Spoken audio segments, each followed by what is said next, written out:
we are finally going to be doing our review. The Devil Will Not Wait Any Longer. Hell no. Late Night with the Devil. This is a movie that came out this year. Just recently. Yeah, pretty recently. Weeks ago. It stars David Dastmalchian from Suicide Squad fame, Polka Dot Man. You've seen him in Last Voyage of the Demeter, Batman. I was going to say, the Dark you might Knight. recognize him in The Dark Knight very early on as Rachel Dawes, quote unquote. Yes. He's in a lot. He's made a lot of movies where he was the secondary character. And he usually plays either the mentally off guy or the guy who's kind of rough and tumble. Yeah. Where here he plays a talk show host who is going against Johnny Carson's Tonight Show in the 70s. And he starts out strong, and then it really takes a dip, and so he decides to change his ratings. Yeah. By on Halloween night in 1977, decides to do a live show. Well, so it's a lead up. There's a run up to it because he's doing pretty well, and then he decides that the way to get his show more acclaim is to do really like gotcha journalism things. Yep. So like it's the middle of the Vietnam War, so you have a hippie and a Marine on the stage together, and you have him. He's like the first Jerry Springer. Exactly. Kind of. It becomes more about, it's not about making a good show anymore. It's about making a show that people will kind of watch cringily through fingers with a sense of sickness to them. Like the lowest form of entertainment. But he's trying to be legitimate in how he's doing all of this. And so even though it's kind of a hokey thing, he's trying to be legitimate in all of this. And also he might be part of an occult club. We don't know, maybe. Yeah, it's a little oblique on that, but I mean, maybe it could be. But so he decides to do his Halloween show. Yep. Where he has on a couple guests before him. One is a cold reader. A cold reader. One of them is a skeptic. Yep. And then he has a psychologist who he has a relationship with, kind of. He has some kind of relationship with. They hint to like a personal relationship, maybe sexual. Yeah. And she is studying this girl who is supposedly possessed by a demon. Who was part of a actual cult. Dude, that cult was fucked up. See, this is what I love about this movie, is that usually when you hear the term found footage film, you're like, ugh. But what they set up here is very clever. Yes. So it is the actual show. Yeah, so it's not shaky cam. No, as shot by the in-studio cameras. And then every so often you get commercial breaks behind the scenes footage, which is kind of that found footage shaky cam. But when you have interstitials like that cult, it's done as a news broadcast. Yes. And it's so smart. It's really fucking and good. how they do all of those things. Even the beginning, when they're setting up the entire basis of the show, there's narration comes over and is describing who Jack Delroy is, where he came from, what he's trying to do. He's part of this weird called the Grove, which might just be a summer camp for wealthy men. It might be something more nefarious. It's hard to say what it is. He has a wife. His wife mysteriously died, extremely bad cancer. voracious cancer. Yeah. Everything just starts going downhill for Jack after that. Yeah. I loved about the filmmaking portion of it is they kind of have a narration in the beginning, kind of explaining kind of the background of the show, and then they go into the show. And what I love is its color, and the colors are slightly washed like it was in the 70s, the way the TV showed it. And the aspect ratio goes to a typical television set. Yeah. But then when they go to commercial and the behind the scenes is in black and white, and then it goes to widescreen. Yeah. So it does give you that break. And so then, you're understanding where you are. And towards the end, there's a real twist where that was the moment. I'm not going to say what happens. Yeah.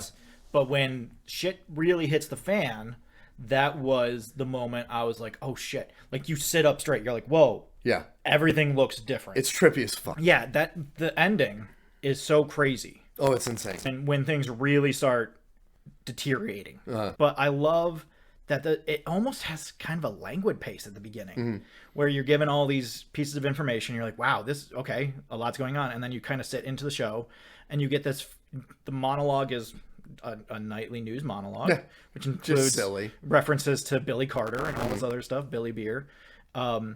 And then you get this cold reading bit, and the cold reading bit feels like it goes on a long time. See, but that's what I loved about this movie. That's the point. Is the build-up. That's the point of it. And what I appreciated, what they did with Christo, who is the medium, they make him out to be a charlatan.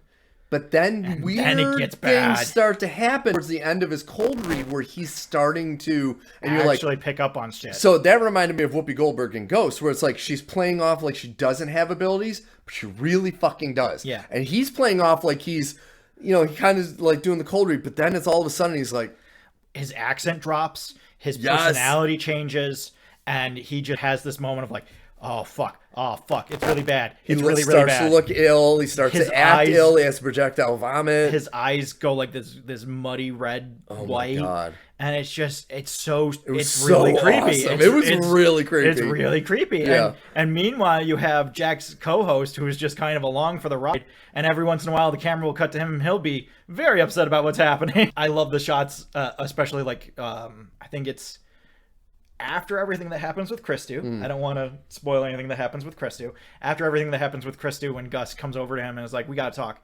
And Jack's like, can it wait? And Gus is like, nope. We're going. Yep. And there's just so many moments of the directing and vision of this movie that are so sharp and so good. This is not only because it takes place on Halloween. This might be the perfect Halloween movie. Oh, absolutely. It's so fucking good. Because it's not, in reality, it's not overly... Like, there's only one real scene of, like, gore. Of actual gore. And it's not over the top. No. It's kind of mild. I mean, it's gruesome, but it's kind of mild. Well, it's like we hop through all these different horror tropes. So you have the ghost and the medium. And the medium having issues because there's a vengeful ghost. And then you have the body horror with the worms. And then you have the Exorcist-style possession. And it's like, we're just going to go through and hit these tropes. We're going to do them in this way that is both authentic to the trope. It's not like an Edgar Wright where we're going to take the trope and make a twist on it. It's like, no, this is just the trope. But the way that it's used in the story lends itself into the next action so well. So when the skeptic comes out and is like, I don't know about this, and he's the next magician, he's doing sleight of hand, he's doing all these things. It's like, okay, this is interesting. And then Christou is revealed to be kind of a fraud. And you're like, oh, okay. But what about that other thing? And that's even when he's revealed to be a fraud for some of the things he's done. Christou does get mad, but he still looks so sickly. He's still dying. He's still dying that you're like, okay. So, and I love that where he's still mad that he's being called out by, his name is Carmichael Haig, is the psychological author. Or not he's the skeptic and former musician.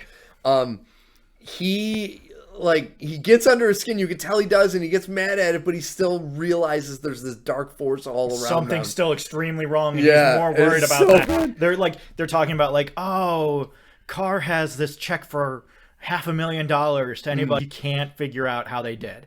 And Jack is just kind of like throwing this fishing line out over and over again to Christou, and Christou's like, I got problems, dude. I can't right now. All right, like this is bad. Everything about this real bad. Yeah. And then his vomits. His partner comes out and she's like, "This is not good." Yeah. This is really not good. And then I love the moment where they start the next segment and you hear the ambulance come and go, and you're like, okay, some shit went down. It's not good. And I do love. So then the psychologist comes out with Lily, who's June is the psychologist. Yeah. Lily's the little girl. Lily was a girl whose mother was part of a cult, which bad satanic had cult. Some kind of sacrificial system in place. Yes, government came in and Waco'd. Yep. All over it, and she was the only one that survived. And Lily was like legit tortured. Yeah. So she had a hard life. So she's this overly saccharine, sweet girl, and you can tell that even though she's currently in control, there's something is seriously wrong with Lily. Yes. And it's like she has these sheets of hair and this angelic face and the white tights and the little dress, and you're like, I don't know, she's creeping me out. She has the perfect posture, and she's always like the way she goes, let's do it, Jack. And she's like, it's not just her staring down the barrel of the camera. There's something. Dude, when she's staring at the camera, that is creepy as hell. And she's not a creepy girl either. It's like they found this adorable girl. She just looks like a very normal girl, but the way that she approaches everything is so creepy. It's something about her eyes, how big her eyes get. It's just like, So the first time June and Lily, June has this demon come out, and Mr. Wriggles. Yeah, it even has a silly name. Yeah, you know, what do they call it in The Exorcist? Captain Howdy in The Exorcist. Yeah. So Mr. Wriggles talks with Jack, and there's some interaction. She recognizes Jack. Yes. And speaks in his wife's voice. Which was... And you're like, and she mentions... The Grove. The Grove, and things about the wife's death And she speaks in the demon's voice, recognizing Jack, seemingly, from the Grove. Yes. And you're like... the implication anyway to me, watching it 2 times now, is that the Abraxas cult that spawns Lily, basically, is also part of the Grove. Yes. And they've had interactions at some level. The overwhelming implication is that the reason that Jack's wife died so quickly of such an aggressive cancer may have had something to do with the occult. Yeah. Maybe. Could have. Maybe. Yeah. Like him potentially selling his soul to get his show higher ratings. Yeah, so there's a lot of... There's that one when she's possessed, a face flashes on the side of her head. Yes. And it's just like, Jesus Dude, it was Christ. so good. The possession part was awesome. So Jack's pretty much like to Carmichael. All right, give him the check. And he's like, well, we're going to try something. Disprove. That scene I love. That's such a good twist. Where he hypnotizes everybody. And they tell us ahead of time. Yeah. Because Jack comes up to him and he's like, I loved your group hypnosis bit. Yes. And then group hypnosis bit. But because of how it's shot, you don't realize what's going on until after the bit is over. Yep. Except Lily, who doesn't see the bit.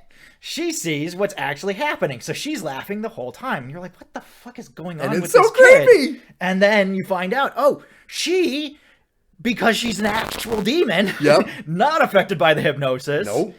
Oh boy. Okay. Wow. Shit. All right. Dude. And then you get the end of the movie. The end of the movie was fucking crazy. The end of the movie is still one of those moments where I watched it again last night because I really wanted to try and deconstruct what was happening. And even then I was like, I don't know. This just gets so crazy so fast. Yeah. And it goes out of control so quickly. And you're just like, what the hell was that? The best analogy I can make for this, and I don't love this movie, but it's like at the end of The Joker, when he's sitting there and shoots Robert De Niro. This is this, but with the devil. Yeah. So it's like it has that same kind of build up crazy ending. Insanity. This is how I described Hell or High Water. You have 2 rockets. They've been set on a course, and you know they're going to run into each other at some point. It's just about waiting until they hit, and they keep getting closer and closer and closer, and that's the whole movie. That's kind of this. You have these 2 points. You have Jack and the devil, and you know they're going to hit at some point. And they put the MacGuffin in there early of the knife. Yeah. That they use for sacrifices. And it just keeps on showing up. And Jack doesn't even remember that he's holding it. Yes. And it's just like, okay. This is going to play a part. And it's the SAG knife. Yes. We have the SAG knife and a non-SAG knife. Okay. All right. What's happening? Dude, so good. And like the one that kept on getting me was the stage director talking to the guys in the actual room where they're recording everything and being like, I don't know what you're seeing. Everything looks fine. What are they seeing? Because we don't see it. When we're watching the movie, there's not like some weird shadow that moves around. Every once in a while, the screen flickers and stuff happens like that in moments where it makes sense. But there's not like something, or if there is, I didn't see it. I looked so hard. I did not see anything looming. But they keep on talking about how the guys in the booth can see something's wrong on screen. Something is not coming through right. And the stage manager is just like, I don't know what you want me to tell you, dude. Everything looks fine from down here. And then you have the possession scene where he forgets that he's the stage manager. He's like, oh yeah, remember where you...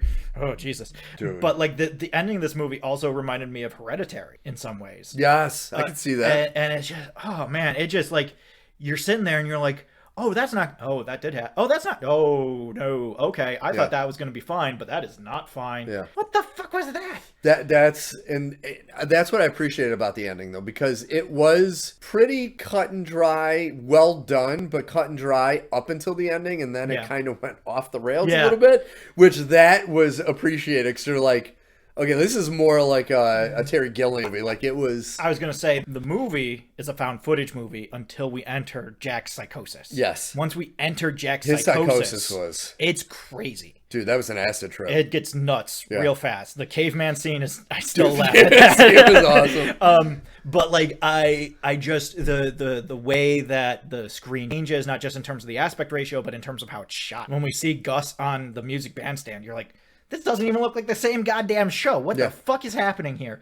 And it ends with him saying the same thing that Carmichael said to get, because he couldn't get Gus to come out of his hypnosis at first. And so he had to have this secondary system. And so Jack is just sitting there saying, dreamer, here awake. That's the end of the movie. That's it. That's the whole thing. It's so good. Fuck. So good. God damn it. So it's like, this made me so happy though, because so far this year we've had, was Demeter was this year? Demeter was last year. Demeter was last August. But the last two big horror movies that we've seen and reviewed have been Demeter and this, and they've both been outstanding. Outstanding. And it makes me happy that, and they're super low budget movies. Yeah. Like, there's no way this thing was any more than, I don't see the budget numbers here. See. Box office, sadly it only made 11.5 million. But like, if this is more than like a $10 million budget, I would be shocked. Yeah. Because it all takes place on the one set. It's not like an over use of special effects. There's only one costume for everybody. It's a bubble move that, you're not going out and seeing things. You're just having everything that's happening on the set in front of you. Yeah. And it's also, not for nothing, very compelling late night show. Yeah, no, it was great. Like, not only is it a good movie, but as a late night show, it works. Yeah. And the idea of the late night show in the 70s is perfect, because that's when they were big. Yeah. And like, I also love that it's an hour and a half long. Yes. That it is it's perfect. Just like a late night show. And it feels like you're watching a late night show. And it's so well done. I can't get over how good David Dastmalchian is as Jack Delroy. Uh-huh. He is, like, when we see him in the Suicide Squad, he's doing his kind of weird, neurotic thing, right? And when we see him in Ant-Man, he's just kind of this faux Russian hacker guy who doesn't say a whole lot. Although I will always say, in like the Flynn, I loved him in Demeter because he got so into that role, and I love him in this because he gets so into the role. He disappears in this role, and he just becomes Jack Delroy. And he's a great lead. He's so good. He's a great, he's so great compelling lead. And it's one of those movies that doesn't take your hand and explain everything to you. There's definitely moments of heavy hinting, but like, they don't tell you what Jack and June's relationship is beyond that the devil says that they went fucking. Yeah. But like, I really love that it's a movie that you kind of have to take apart on your own. And I also love that there's some practical effects that are used, and you could think that doesn't look good. But because of that instinct, it makes it scarier. Yeah. So at the end, Look, she's floating, levitating, and obvious wire, but it looked. Yeah, it looks really good. Yeah, it looks really good. At the end, when he's talking to the ghost of his wife, and then it pans out to show us what's really happening. There's a moment where we see Jack's face and like a doll face next to him that was his wife's face, but it doesn't look like his wife's face anymore. And you're like, that's weird. That's creepy. And it's just fast enough that you're like, it's there and it's gone. Yeah. And you're like, what the fuck is going on? And that kind of shit is all over the place. Yeah. And it's so well done. And like, I couldn't find an exact number, but I found a bunch of different things saying that the budget was under $2 million. So say $1.5 million. The fact that you can make a movie of this quality for $1.5 million when they're blowing $250 to $300 million on these god awful films, it's like, I know. I want more movies like this. This is always the thing, is that a horror movie comes out every year where it's ultra low budget. Yeah. And because the writing and the acting and the production and the directing is so good, it makes it an incredibly compelling movie. That's the way The Conjuring was. The Insidious movie started out that way. Any haunted house movie can be that. Yeah. Then you look at some of these big, over-the-top, tentpole horror, action, the new Hellraiser came out with. And you look at that compared to this. That movie had to have like 10 times the budget of this movie. Oh, easy. And this movie looks and feels and is more compelling. Yes. It feels better. It looks better. It's more compelling. It's more interesting. The characters are better. Everybody, like, I couldn't tell you anything about the character from Hellraiser. I couldn't tell you. Yep. But I swear in a year from now, I would be able to tell you about Jack Delroy and June and Lily and Gus and the whole thing, because it is so ingraining to you, where it just kind of like burns itself into your soul, and you're like, wow, shit. Okay. And this was directed by two brothers, Colin Cairns and Cameron Cairns. I hope I'm saying their name right. Written and directed by him. I'm going to give them an ultimate compliment. Yeah. This movie to me was very Tarantino-ish in a lot of ways. And so I give them that credit, where it's like, this reminded me a lot of what he would have done with, like, if he made a Lancer show, like he wanted to do for Leonardo DiCaprio's character. Like, this is, I could see this Jack Del Rey being a character in the future, and they're like, oh, and we go back and like, this is a an episode of his thing we shot. Yeah. Because it was so detailed and perfect that you don't see that a lot in movies like this by just, know-nothing directors, because they want to either ramp up the special effects or do something where it's like, dude, this reminded me in a lot of ways of the first Halloween movie, where in that movie, it wasn't what you saw, it's the feeling you had throughout the movie. And that's with this movie, because you don't really see shit. You see little things here and there leading up to the possession, but prior to that, it's just this feeling of dread you get. You're just like, what is going on? Yeah. Something is terribly just wrong unease in the studio tonight. I don't know what it is, but it's bad. There's bad energy in the studio tonight. And it reminds me, going off of Halloween, it's like when they have the shots of Michael Myers standing outside the house. Yes. Not like we don't see Michael's face. We see Michael from the back staring at the house from the babysitter's other house. Yes. So you're looking down the street and you see him outside the house and you're like, that's terrifying. Yeah, that's absolutely. As opposed to Michael pinning a teenager to the wall with a knife. Yeah. Or did he have phone sex in that one? I don't remember. No, she was on the phone. Why can't I think of her name? PJ Squalls or something. She was the one. She was actually, I didn't know this. I want to say she was married to Bryan Cranston. Huh. Because I just heard an interview with somebody. I believe it was Cranston. He was married to her. And she was also in Stripes. Okay. And she was on the phone, and that's when he's wearing the ghost and comes up and strangles her. She's not having phone sex, she's talking to Lori. That's what it is. Yeah. I just always found that scene so funny because she starts coming on him. Yes. While he's in this ghost costume. Like, do you like what you see? And she shows her like, boobs. what the fuck is that? What's happening here?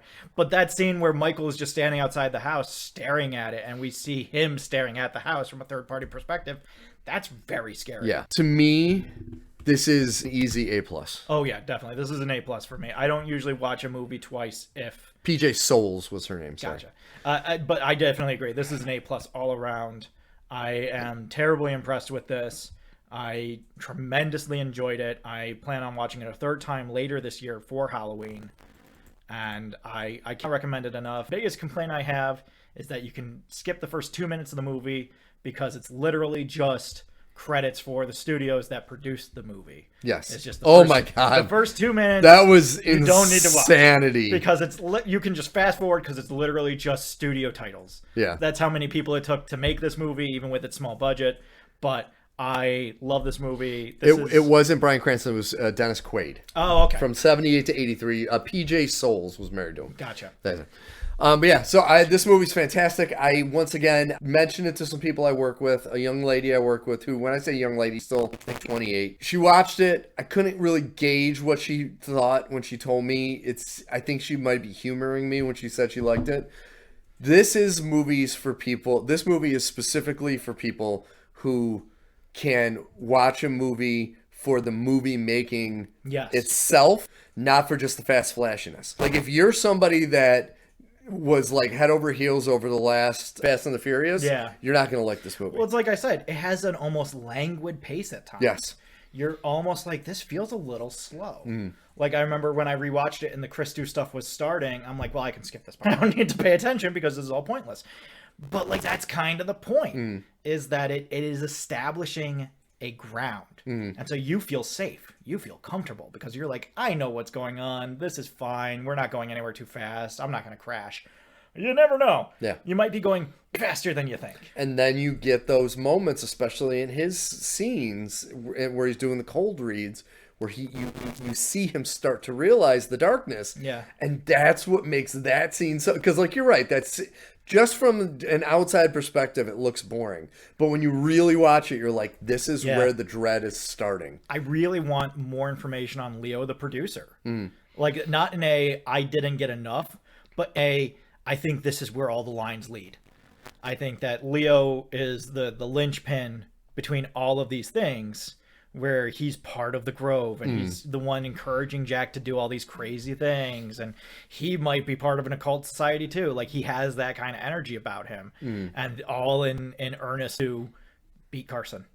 I really like the movie. I would highly recommend it, especially if you like horror movies. Definitely check this one out. And like you said, this is now the new Halloween movie to watch. Yeah. It's so great. Like, this is one they It's have a a couple perfect glasses of Halloween wine. movie. Absolutely. It literally takes place on Halloween. If you watch it Halloween night, it's like you're watching Colbert on Halloween night. But It's so good. it's so good.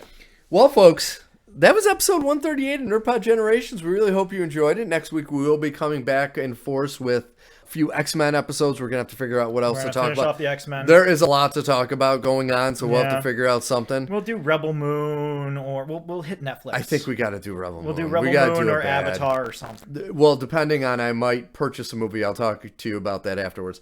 But anyways, folks, NerdPod Generations, we do have a website now, nerdpodgen, nerdpodgn.com. Go on there. It has links to all of our personal stuff. It has links to YouTube. It has links to the show. Make sure if you go to youtube.com, make sure you like and subscribe our videos. You go to the Spotify or Apple Podcast, make sure you're subscribing to the channel. And you can go on our website and give us comments. There's a place for it on one of the pages. Let us know what you think of the show. Give us ideas you might want us to talk about, movies we might have forgotten. Weeks like this where we're like, well, I know we're going to cover X-Men, but that's only going to take like 40 minutes, so what do you want to do? Yeah. But in the meantime, our art has been made by Kortney Howell. Awesome. Our theme song is by Brendan Williams. Awesome. Connelly. I am Alfred Judson. I'm Steve Taylor. He's Dave Taylor. And until next week, friends and enemies, we will be around. Peace.